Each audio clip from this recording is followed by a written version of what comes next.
welcome into the Phillies Phever podcast. I'm Felix Robinson, and today on Ep-2, I am joined by Michael Gralnick, Jonah Castle, and Asher Stoll. Today, we will be talking about the exciting trade deadline that is approaching the Phillies, and who was unfairly snubbed from the All Star game. How we doing, boys? I'm good. I went to a couple games over this past week. Citizens Bank Park, I'm guessing, right? Wrong. I went to Fenway Park and Yankee Stadium. Dang. The best of the best in terms of stadiums. What were they like?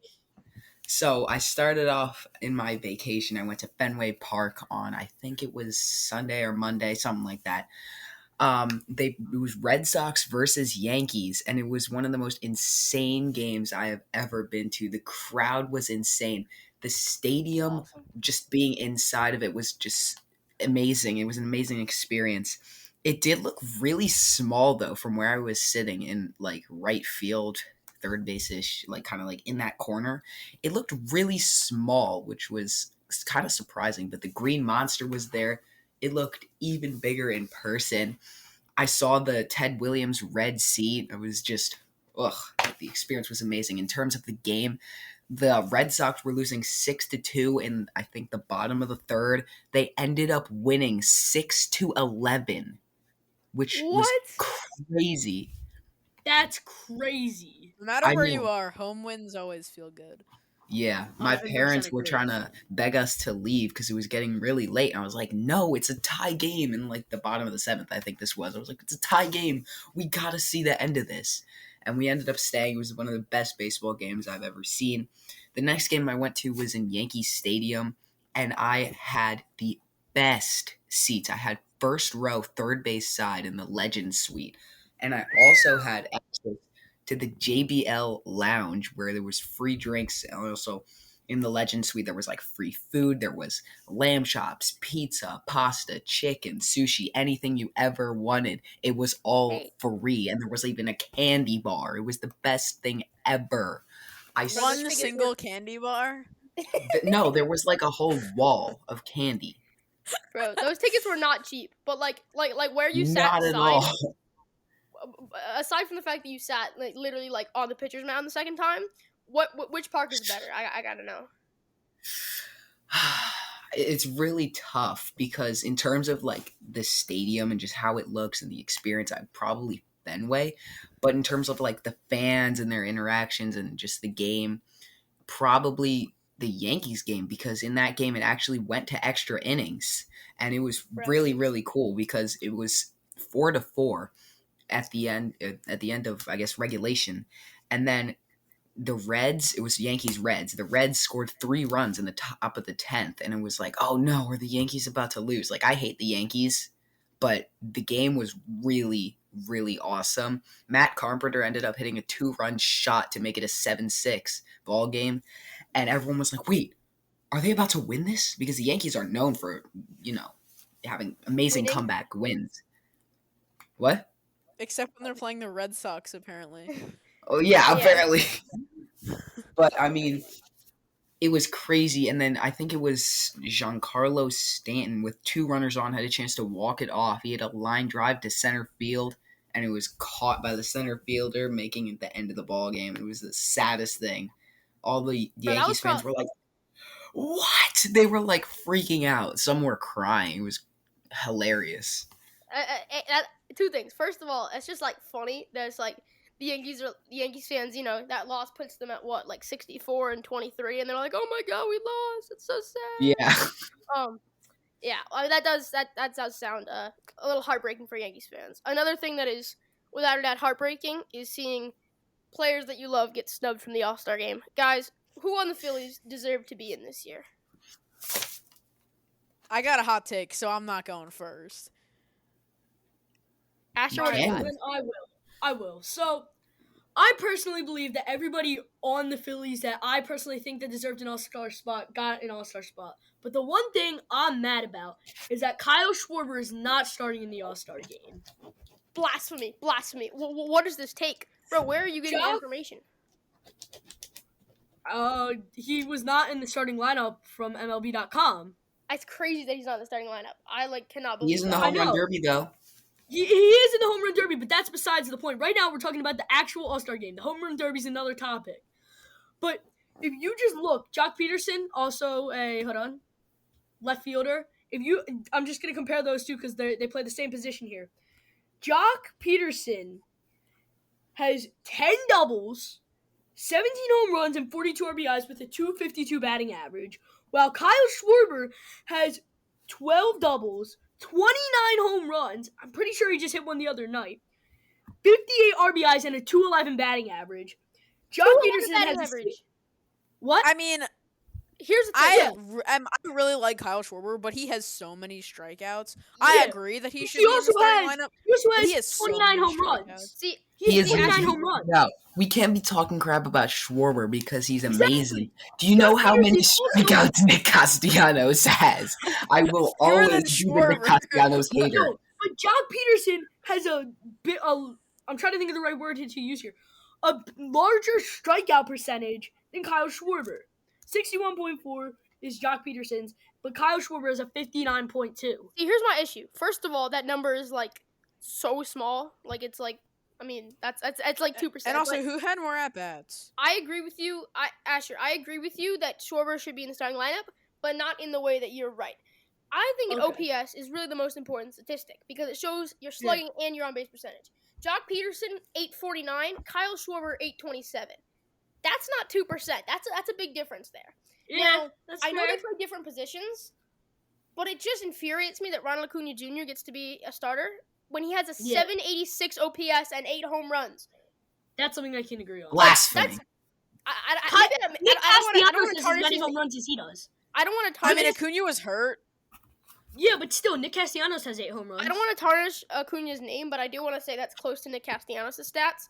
And I just think that Kyle Schwarber is so far above Acuna Jr., and I know they play different positions, but I think as the All-Star game, if you're an outfielder, they should just put the 3 best outfielders out there. I don't like to do best left fielder, best right fielder, best center fielder, because it feels like I want to see the talent, and I know I'm biased because I'm a Phillies fan, but when your OPS is 40 points apart, the number speaks for itself. So I agree with that completely. Yeah. Now, someone who Schwarber starting. Everyone who thinks was snubbed, and I do not think was snubbed, Zach Wheeler. Zach Wheeler, everyone, there are I think 7, there are 1, 2, 3, 4, 5, 7 pitchers, 7 starting pitchers in the All-Star game, and they all Why do they need National 7? League, and they all have lower ERAs than Wheeler. He has a 2.89 ERA, and I know that's really good, and we love him.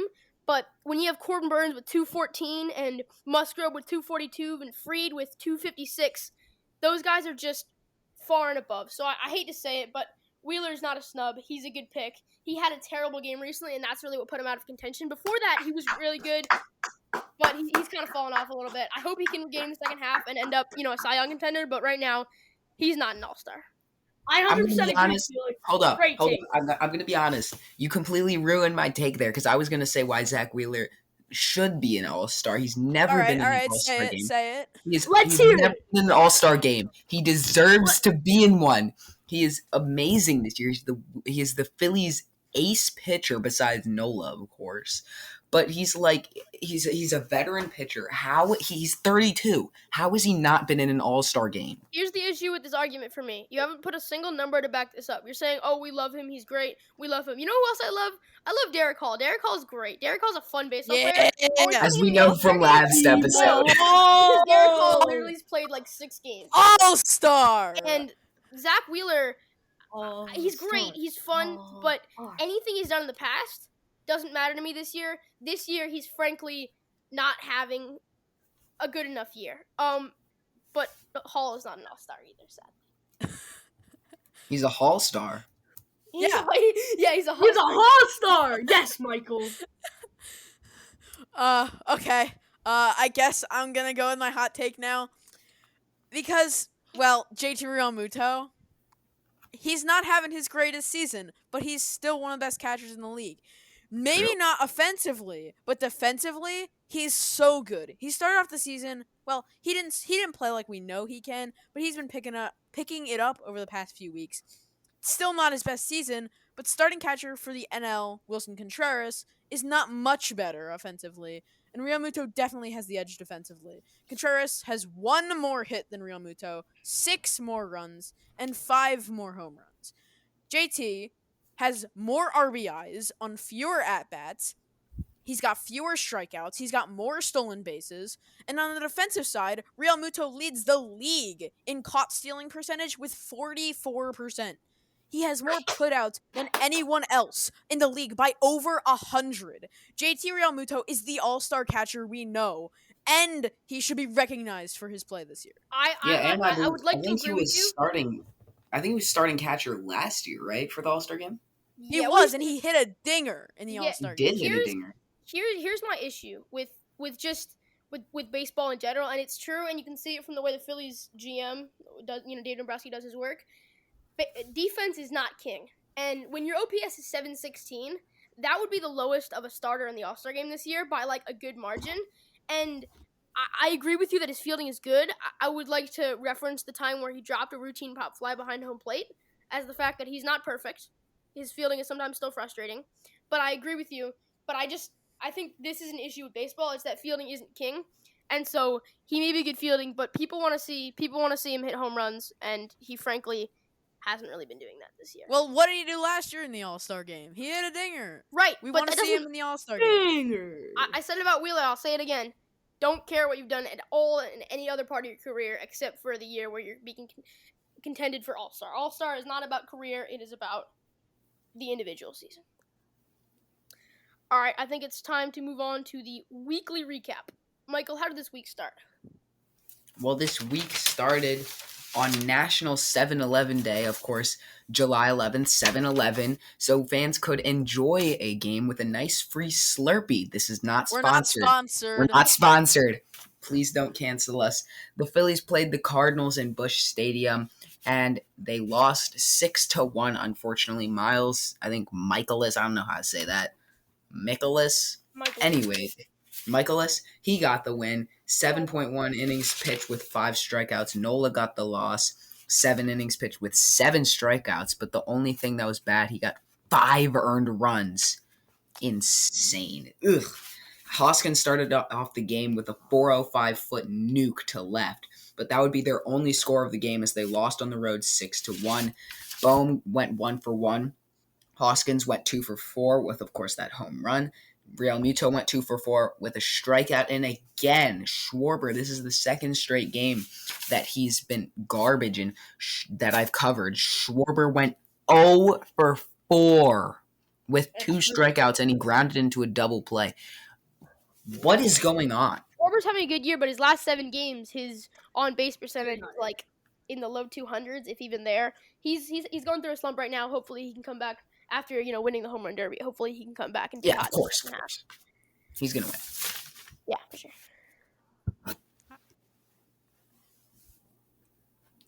The next game was a close loss for the Philadelphia Phillies. It was not an expected W. It's fine they lost because it was a bullpen game because people Americans don't like getting vaccinated. But the Blue Jays, well, because we don't have Nola up in Yeah, some of those guys weren't vaxxed, so they couldn't go to Canada / Toronto to play. And then really? Yeah. So anyway, Americans are Americans. We're gonna do what we do.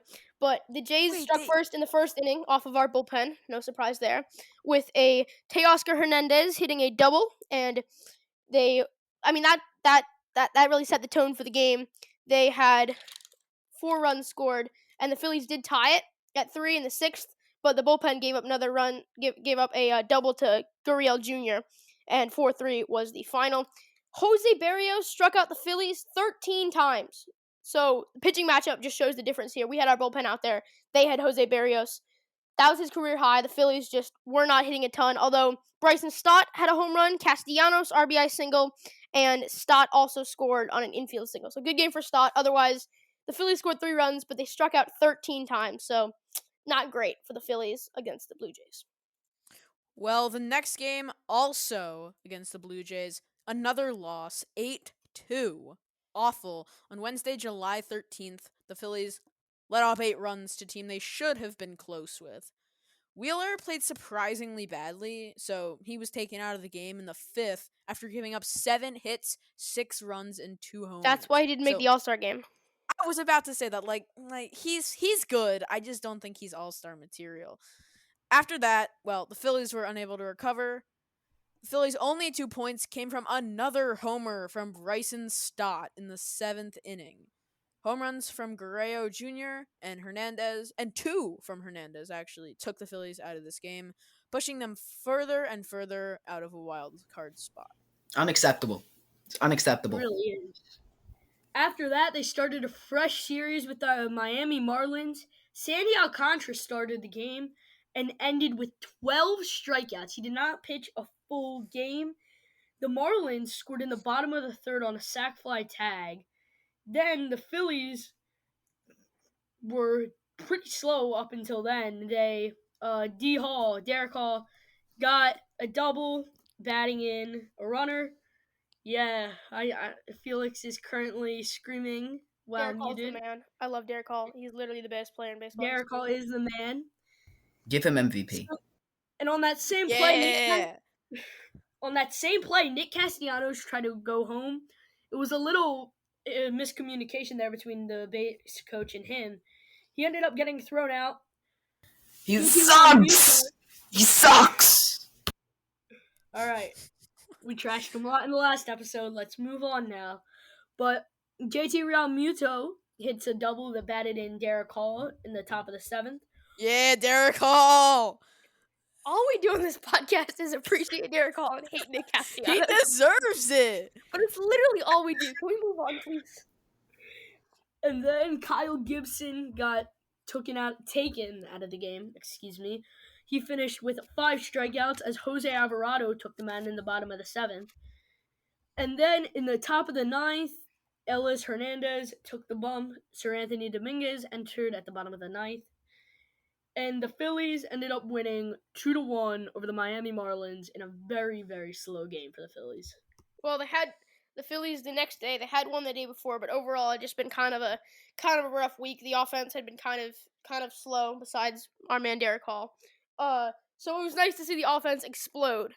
JT, $250 is not a lot of cash. Real Muto started the scoring in the 4th with a 2-run moonshot.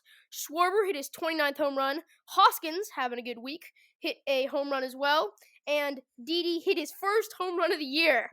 Wow, only took him, like 90 games. But That's insane. I just want to quickly highlight the fact that in the last, in the last 15 games, Hoskins has an 800 OPS. So he's been pretty solid recently. And Ranger Suarez, hasn't been having an incredible season, but 5 innings, no runs. I mean, everything was working for the Phillies. A good outing for Suarez, and just 10 runs, is rarely going to lose you a ball game. Well, today the Phillies have a game, and it's going on right now. Bottom of the 4th, Phillies, Marlins. Phillies, 4-run 4th inning. Huge 2-run homer by Munoz. Hopefully they can come out with the win. Oh, Gyro Munoz making it happen. All right, so we covered what has happened this week. The Phillies currently have a lot of injured guys. That's part of the reason I think I'm so excited for the All Star break, because we can get guys back from the injured list. Right now we have Zach Eflin. He's on the 15-day IL, and he out with a knee injury, and he threw a successful bullpen recently, and will keep throwing bullpens until he returns about the beginning of August. All right, so Eflin, as Felix said, he was throwing some bullpen. He on yesterday's game, 7-16, I believe. Not yesterday's game from the time you're watching this, but 7-16 game. He was throwing a live at bats in batting practice, so that's always good to see. He should be back sooner than later, but it would be nice to get him back right after the All Star break, and I think he should be back by the All Star break, by the end of it. Yeah. Gene Segura is also on the injury list. He's been out for some time. Yeah, I mean, Segura has been hurt with a finger injury. He's been put on the 60-day injured list. Considering he's one of our best players, it's really not something you want to see. Bryson Stott is currently replacing him at second base And Stott's not really doing so hot. If you look at his stats, a 188 average, 6 home runs, 26 RBIs. He's doing well defensively, but not so well offensively, kind of like how you mentioned earlier with, I think, JT Realmuto. But, I mean, it's really just something you not want to see with Segura, and also with a rookie that's not really backing him up like Segura would at the plate.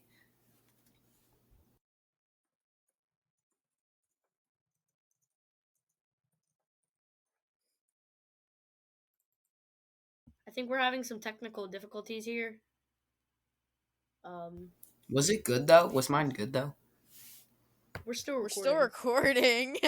Yeah, I know. Wait, hold on. Felix, you good? Is Felix's screen frozen for anyone? Yeah. You might have to pull. Yeah. All Alright, okay. he left. Alright, here's the plan. We're just How do gonna we keep stop going. recording? No, we don't. I'm going on to Bryce Harper. Because Bryce Harper is on the injured list too. He's out with a thumb injury after being hit by a pitch on June 25th. As we know, he's a right fielder and DH for the Phillies. Michael's favorite player, Nick Castellanos, has been replacing him in right field. And Derek Hall, the Hall star, long ball Hall, has been taking. Yeah! D-ball Hall! Nicknames here. He's taking the DH spot in Harper's absence. Bryce Harper will be back in 2022. We just don't know when. Hopefully, Felix will be rejoining the show soon. I just texted him. He said his screen froze. So, okay. So we just did Harper here. Hold on. Anybody want to tell some jokes? Okay, alright, so now let's move on to the... Is he even in the call? He's like, let me know when I should talk. Right now, we're going to be discussing what do the Phillies need to do at the trade deadline. Wait, hold up. Wait. Does he think he's still in the call? No, he knows. But let's just move on to the trade deadline, guys. Michael, give me your trade. Okay, so mine is kind of crazy. It's very, very hot. If you touch it, you might get burnt. It's a hot take. Ooh, It's with the Red Sox. It's Xander Bogaerts for Rhys Hoskins and Bryson Stott. Okay. There's no way they're giving up Bogaerts. I know. There's realistically no way. They have so many. Bogaerts is the best player on the Red Sox. I'm not accepting that. And what happened to last episode? Hold on. What happened to last episode that Rhys Hoskins was your favorite player and you didn't want to trade him? I know. But would you rather have Rhys Hoskins or Xander Bogaerts? Oh, right, Bogaerts for sure, because deep ball Hall is playing first base. Do you want to hear the biased Philly fan of me, or do you want to hear the honest me? Both of them. All right, the Philly Go honest first. Says Rhys Hoskins. The non-biased me says Rhys Hoskins. I can clearly see your point there. I love Rhys Hoskins too, but he's getting really old, and Xander Bogaerts is the perfect young infielder that we need. We can probably move Stott to third, and we can move Bohm to first, Stott to third. We can do anything. That would take a lot, especially if we're trying to win games. That's a lot of readjustment. And here is Felix. Well, as I said, Xander Bogaerts, I would love to have him on the Phillies, but we would have to give up way more. So, Michael, I don't see that trade happening. But for my, I respect your opinion. It's a good point. But for my trade, Odubel Herrera. Wait, pause. Xander Bogaerts is completely the man for the Red Sox these days. Yeah. All the fans love him. He's having a great season for them, and I don't see them accepting that trade. I don't see why they'd want. If they even want to compete, they need him. Wait, exactly. He's not giving up Odubel Herrera. You missed it. His trade is Hoskins and Stott for Bogaerts. My trade involves Herrera. Oh, Stott. Okay, well, let's replace Stott with Herrera. Herrera with Stott, and let's just say they don't want Stott. Or we can keep Stott and still add Herrera because we have enough outfielders. But that's way too much for giving up, especially a young guy. He still has time to develop. or maybe All switch right, Jonah, Stott for Herrera and All right, then you know what, put in. Michael? You No, know what? No, Jonah, go. you know what? No, yeah, it's not gonna work. As much as I would love to get Bogarts, I don't think that's happening. My trade: Odubel Herrera and Jordan Veers for Joey Gallo. Gallo is a 28-year-old two-time All-Star and two-time Golden Glove outfielder with a lot of upside. I can understand why the Phillies would want him, and I think it's reasonable that they could get him. However, he sucks this year for the Yankees. He's been so underwhelming. He's How is that hitting going to change on the Phillies? 161, and he has why are 10 you proposing homers. this trade? Yeah, how is that going to change on the Phillies? If he's sucking on the Yankees with a bunch of great players, how is he going to do any better on the Phillies? Well, we know he's a two-time All-Star. He's a two-time Golden Glove winner. He's good defensively. Nothing matters but what he did in his career until now, quoted Felix Robinson. Well, okay, He I has would a actually ton of completely upside. He's disagree with what only Asher just 28 said. years old. Yeah, here's the thing. His average has always been so low in his career. Like he never gets on base enough for us, and I feel like this team has too many sluggers, like Castellanos and Schwarber, who have such low batting averages that I feel like we add another one, and our team's batting average is so low that maybe we can slug well, but that we need some more balance. That is true, but then when players who have good averages like Harper come back, I think it's more of a balance. Still not a balance, but I think Gallo would be an alright addition. Obviously, he'd maybe slot into the spot that Odubel Herrera has right now. He doesn't play every game, but he's still an asset for Phillies. Well, Herrera, talking about him, he's a one-time All-Star outfielder who's having a much better season than Gallo. He's 2 years older than Gallo. He's 30 years old. He doesn't start every game for the Phillies. He's batting .244, much better than Gallo, and he has 5 home runs. I think the Yankees would most likely play him even less than the Phillies are right now, but he'd still be a good asset for them to win now, like they're trying to do. And then Yeah, that's fair. Jordan Veers, the prospect, he's a Phillies prospect currently playing in the FCL. Don't ask me where that is. He currently plays in the outfield and in first base. He's hit 5 home runs in 44 games, and he's batting .217. He's only 18, so he has a lot of time to develop.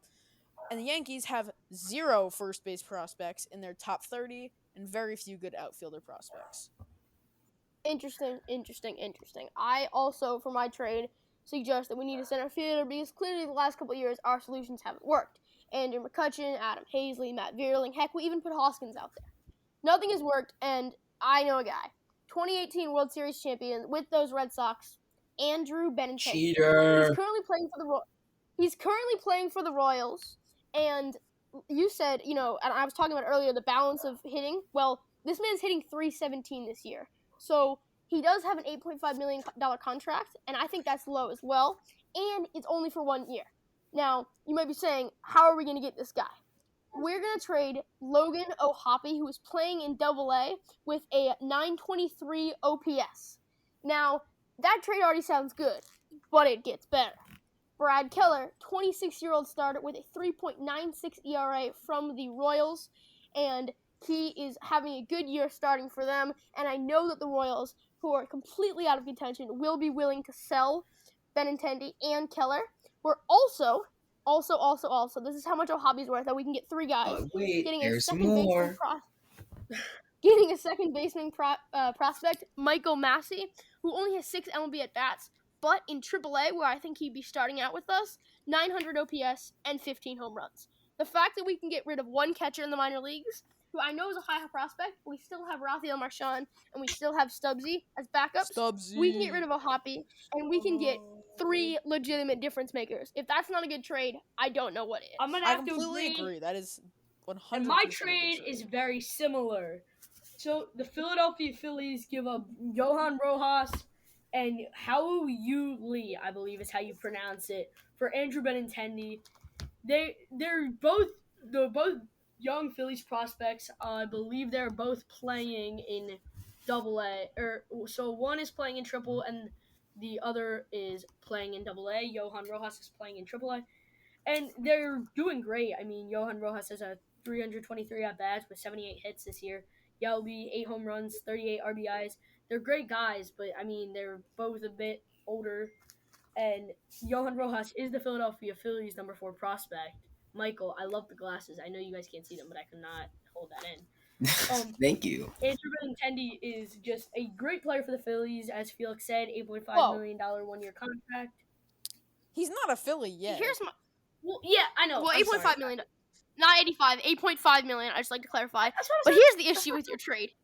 Here's the What? issue with your trade. There's no way it's better than mine. You're like, oh, let's give up 2 top prospects. 4th overall prospect. That's great. 2 prospects to get one guy who could be good, like I said. But what if He he's is. not? Then we give up 2 prospects who might be like Sixto Sanchez and go somewhere else and be absolutely on fire. I give up 1 prospect, not 2, 1 prospect when we have other catchers, and I get you 3 guys. One of them is a starter. So while Eflin's out, we have this guy for 1 year. 26-year-old, lot of upside, 3.96 ERA. That's great. I'm getting a second baseman prospect, and the Phillies currently do not have good infielding prospects, and I'm getting the same guy you got. I see no way in which your trade is better than mine. Yeah, okay. I don't think he kinda said just that got it was better. destroyed. And also, you're saying the same thing. Like, what if Hoppy goes to the Royals and he's better than both of our catchers? Guess what? We have the best catcher in baseball. We have JT Realmuto and Stubbsy and Marchand. We have options at catcher. And I think giving up 2 good infield prospects when we don't really have options at infield is just going to sink this team. Do you want to hear something that doesn't help at all to the case, but towards just random stuff? Benintendi is a cheater. 2018 Red Sox, they're cheaters. How? I don't care if he's Barry Bonds. He's hitting 317. I want a guy that wins. I want a guy that gets on base. Maybe it's not morally Oh, we right, thought but that neither is having Castellanos Odubel got Herrera on on this base team. too, and then look at this year. Okay, but Castellanos wasn't hitting 317. Castellanos wasn't hitting 317. He had a whole offseason between that. What I don't understand is how in any way Asher's trade makes more sense than mine. Yeah. I don't think he traded said 2 that guys makes more for sense. one guy. You're right. But look, you're giving up our number 1 prospect. Logan O'Hoppy. Yeah. How does that change anything? For me giving up a number It doesn't change anything because an even if unranked Logan O'Hoppy's great in the minor leagues, we have 3 other catchers. But We also, have hold on. I have actually a good point. idea. If O'Hoppy does go to the Royals, do you know who's going to be shadowed by? Salvador Perez, the second best catcher in baseball. Exactly. They Well, already have a maybe- high catcher. Why do they need another 100 one? years old. Maybe you should have One thought about person at that. a time. Okay, They you're already like, have a no, good he's just catcher. gonna go Why to do the they need Royals and become a starter. That's just how life works. No, Here's 2 things. First of He's all, gonna have to prove himself for a while. exactly. first of all, One person O'Hoppy's at a young. time. I don't expect O'Hoppy to be in the majors. I expect him after Salvador Perez, who, when he turns 50 next year. After Salvador Perez retires, they'll have him. And yes, O'Hoppy's not ready for the majors. He's playing in what? He's playing in Double-A. So he's not ready for the majors with the Phillies, but we already have our backup. We have Rafael Marchand, and we have JT for 5 more years. They have Salvador Perez for, I'm pretty sure, less than 5 years. O'Hoppy can go there, and if they don't want O'Hoppy, guess what? The Royals can trade O'Hoppy for another prospect. The Royals, I don't. If have they don't plenty want of good O'Hoppy, they prospects wouldn't because they're trade Benintendi for him. right? But what Yeah, I'm saying exactly. is O'Hoppy's a good trade token, and nothing they do with this deadline, it's not like they're trying to make the playoffs. So the Royals, this could be a long-term move. They could take O'Hoppy, try him in the minor leagues for a year, have everyone see how well he's doing, and then they could flip him for even more than we flipped him for. I think the Royals would completely take this trade because they're getting Logan flippin' O'Hoppy, who is like, around baseball, people are saying he could be the next JT Realmuto. But we have the current He's JT in Double Realmuto. A. I'm sorry, I but know. the Royals don't win that trade. You're giving up 3 guys for 1 guy in Double A. Well, why do the Royals care? Why do we care about the Royals? The No Phillies one win that cares trade. about the Shouldn't Royals. we be Not even happy the about that? fans care about the Royals. If they're Yeah, Kansas no City fans. Royals fans, they're like, no one wants to come to the games. Let's just go to the Chiefs game and watch Mahomes. Exactly. Honestly, Mahomes could probably play better than literally any starting pitcher. Didn't he also on play the Kansas City baseball? Royals. Didn't Mahomes play baseball? He did. Yeah, he did. But Where did he get that's drafted? another topic. Was it the Royals? But what I'm saying is, you three guys proved my point. You 3 guys all said, "Oh, there's no way the Kansas City would win this trade." I don't want Kansas City to win this trade. I'm not Kansas City GM. You literally I think just Kansas City. said Kansas City wins this trade by trading O'Hoppy away. But you guys disagree with me, and so you're contradicting yourself by saying that I contradicted myself. What? But anyway, maybe I'm okay. Here's the thing: I was wrong in saying they win the trade. But if I were the GM of the Phillies, I'd say, "Hey, you guys are winning the trade." They're not winning the trade. It's good for the Phillies. The Phillies would end up doing well. Now they could win the trade if O'Hoppy in 5 years down the road becomes Johnny Bench, but at the moment, it's good for the Phillies. Maybe it's good for the other team, the Royals, later. The only thing right with your statement there, he might become Johnny Bench, is the part where you said bench. He's going to be playing left bench. He's literally like 20 years old. He's got a Double couple A years player. to get better. I'm sorry, but Bench. they'd have to include a lot. They'd have to include cash. They couldn't just trade O'Hoppe for that. They'd have to include. I don't think the Royals. Here's the thing. According to my sources, and I did my fair share of research on Your this. sources My are fair trust share of me, research bro. on this. my my sources are Baseball Reference and MLB.com and other very more reliable sites than TrustMeBro.com, which I have not checked out. I'll make sure to check that out after the podcast. But Not sponsored. Logan O'Hoppe is up there in the top prospects, and they don't need Benintendi. They don't want Benintendi. And down the road, they're going to have a star player in O'Hoppe. He's rated so highly. He's rated higher than, he's more valuable than JT Realmuto at the moment. But here's the thing. We're stuck. No. He's more valuable than JT Realmuto because JT Realmuto is overpaid. He's more valuable than JT Realmuto, not because he's better than JT Realmuto, but because JT Realmuto is overpaid. What I'm saying is JT Realmuto is overpaid, and we're stuck with him. So we're not going to need O'Hoppe in the majors because we're going to have JT for the next 5 years, and no one else is going to want to trade for him. We're going to be stuck with JT. Therefore, O'Hoppe being good doesn't mean anything to us. So we have to make use of him by trading him for things that are useful, such as a second baseman prospect, a 26-year-old starter with a sub-4 ERA, and Andrew flippin', maybe he cheated, but I don't care, Benintendi. That's just his nickname now. Maybe he cheated, okay. but I don't really care. Let's move on. We've spent enough time talking about cheaters and bench players. Home run derby, Felix. Get us started. The home run derby? Schwarber wins with 70 home runs. Yes. All right. That's Case All right, closed. look, I got next. For those of you who can't see, so you guys can't see, I'm currently going to give a speech here. My hot take.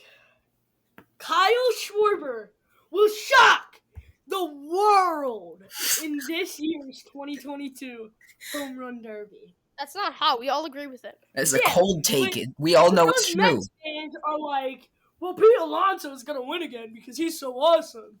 No, it's not going to happen. Kyle Schwarber has 29 home runs, and I'm pretty sure that's an incorrect stat considering he hit one the other day. I'm pretty sure he has 30 home runs. He is 29. You're wrong. Okay, all right, yeah, he's 29. He's going to hit 30 before the Today. All-Star break. There's a game right now. Yeah, he's going to hit 30 today. He's going to hit 30. I love how Felix goes to check his phone to see if Schwarber hit a home run. You never know. Yeah. Peter Morgan Alonso will lose to Kyle Schwarber. Kyle Schwarber will have 28 home runs. Mark my words. All right. Honestly, that's a solid prediction. I'm going to walk you through it. Schwarber wins round 1. Round 2, he plays Soto. He wins on to the final round. Other side, Alonso wins round 1 against Acuna. On the other side, he beats Seager in round 2. Schwarber, Alonso, final round. And Schwarber completely smokes him. He's the best player in the MLB. Wait, do you want to know my prediction? My It's ears are actually kind bleeding. of funny. My prediction is kind of funny. So basically, Alonso's going to be playing in the first round. He has his grandpa or whoever the hell is playing for the pitcher. Absolute dot thrower. He throws it too hard one time. Instead of the regular 32 miles per hour, he throws it 33, breaks his wrist and gets arthritis. No. And Alonso loses in the first round to whoever he's playing against. I don't It's know. Acuna. Acuna beats him by only a couple home runs. Acuna then loses to Seager. Seager versus Schwarber, and I think we all know who's going to win. It's Schwarber. You heard it here First of all- first. MLB. You heard First it of all, here first. First of all, Acuna has 8 home runs this year. There's no way he's beating Pete Alonso. Second of all, y'all are about to hate me, like I'm about to be exiled, but I don't really care about the home run derby that much. I'm gonna be honest. It's like the dunk competition, but less interesting because there's nothing It's creative. so entertaining. I'd rather watch real baseball. It is. So my Just hearing the well, crack I of don't that care. and the Can ball we was just agree 500 that the people. NHL has the best all-star skills competition? no. No, we cannot agree on that, Okay, General. Anyway. Jonah. Okay, my prediction is not home run derby related. I mean, I already gave my home run derby prediction. Schwarber wins with 80 home runs, but my prediction is that the Phillies will come out of the All Star break on fire. Yes. A lot of Yes! people have been pessimistic about the week they've had, but it's due to their guys being tired and unvaccinated and generally, well, Nick Castellanos. Yes. But after they come from the break, here are their first 3 series. 3 versus the Cubs at home. You're telling me that's Sweep. not a Bring sweep. out the It's a brooms. sweep. Get the They're playing the brooms Cubs ready. at home. The second one, I think people are going to have this hard for me to agree with here, but they're playing 3 against the Braves at home. It's a big series. They're going to take 2 of 3. Here's why. Because the Braves the Braves have 3 games for that after the All-Star break. They'll be pitching 1, 2, and 3 in their rotation. We'll be facing 4, 5, and 1. The Braves have a good rotation, but this year their bottom 2, Spencer Strider and Max Fried, in their rotation have actually been really bad. Their 4 and 5 starters have not been good this year. So I say we win the game against their 4, we win the game against their 5, we lose against their 1 starter, we take 2 of 3. Next after that, we have 4 at Pittsburgh. We're going to take 3 of 4. Sweet. They're Pittsburgh. They're bad, and we'll have 2, 3, and 4 in our starting rotation there. I feel good about that one. I'm saying we're going to go 8 out of our first 10, and the Phillies will be back in a playoff position before you know It's it. not the Phillies unless they blow an easy game to a team worse than them. I'm saying they're going 7-3. All right, Or 7 and 7-3, and they lose 1 to the Cubs, 7-3. I'm good with that. But anyway, I think it's exciting to see they have a really easy second half schedule, and I think they could make a huge push once they get Harper, Segura, Eflin. Oh my God, that's a long list. But whatever. Once they get all those guys back, I That'll be think great. they're really fired up. All right, I think that'll just about do it. Enough. On that note, next time we see you guys will be in a couple of weeks after the All Star game. Next time we see you guys, Schwarber will be immortalized as the guy who hit 100 home runs in the home run Yes, derby. sir. 28. So this has They're in been the MLB. this has been No. episode 2 of the Before Phillies we Fever sign off, podcast. Hold on. God, Before what we is sign this? off, can I get a D-ball haul on 3? 1. D-ball. What the heck is D-ball? Deep ball. D-ball. D-ball. Oh, D-ball. Okay. D-ball. Can I get a D-ball haul on 3? 1, 2, 3. Deep ball. Oh! Okay, now that we've successfully bleeded years, I'm Felix Robinson. This is Michael Grelnick, Jonah Cashel, and Asher Stoll saying thanks for listening and go Phils.